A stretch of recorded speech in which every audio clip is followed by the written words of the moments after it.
Okay. Okay. Good afternoon, everyone. My name Good is afternoon. Rasmita Gaikwad, and I'm going to teach you computer memory. Now, here we are going to talk about primary memory of the computer. So, as you can able to see on the screen, primary memory it is nothing but called as RAM. RAM means Mm, random access Random memory, which is memory located on motherboard of your computer. It is computer. in the form of some sort of integrated circuit chips. Now, Yeah. random access memory chips are of two type. Volatile random access memory chips Yeah. and non-volatile random access memory ROM. chips. Now, in case of volatile random access memory chips, it is further divided into two types: static random access memory and dynamic random access memory. Static means it is fixed. It don't require any periodic recharging of or refreshing of memory.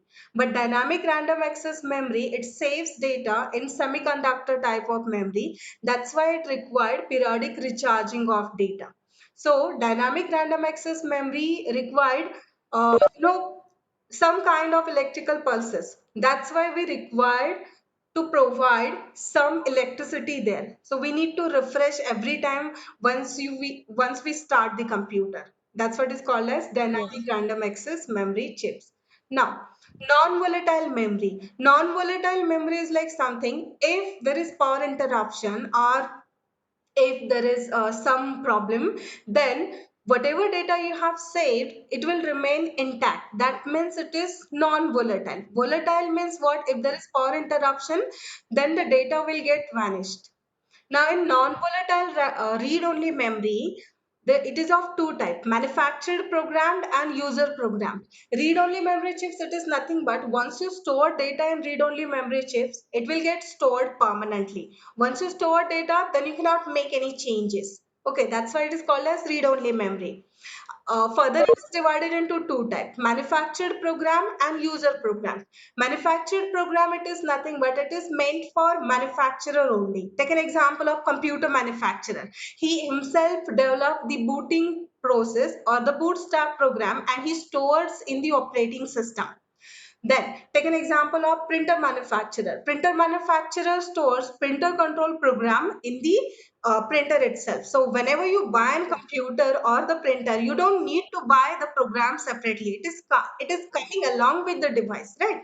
So it is called as manufactured program. It is specifically made for manufacturer, computer manufacturer.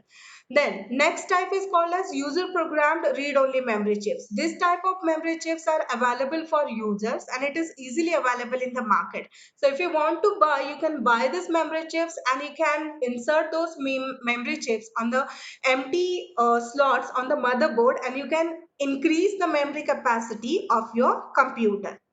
Further, the user-programmed memory chips are of two types: programmable read-only memory and erasable programmable read-only memory. Programmable read-only memory, it is nothing but once you store data, it will get stored permanently. But what if you want Yes. to erase some data? Research and development personnel, they try something new every day and they want to erase some data. So in that case, you required erasable programmable read-only memory chips. In this kind of memory chips, you can able to erase some data. So there are two ways of erasing data in the memory chips. First is called as electrically erasable programmable read-only memory chips. In this kind of memory chips, you can provide high voltage electric pulses and you can erase some data. And in other type of memory chips, it is called as ultraviolet erasable programmable read-only memory chips. In this particular memory chips, you can erase some data by providing high voltage, by exposing the memory chips to the ultraviolet light directly. Okay, so these are two types of memory chips which are available in the market for erasing the data. One with the help of high voltage electric pulses by providing high voltage electric pulses, and other by exposing the memory chips to the ultraviolet light. Okay, so that's it for a day. Yeah. Now I'm going to stop the recording. Have a good day.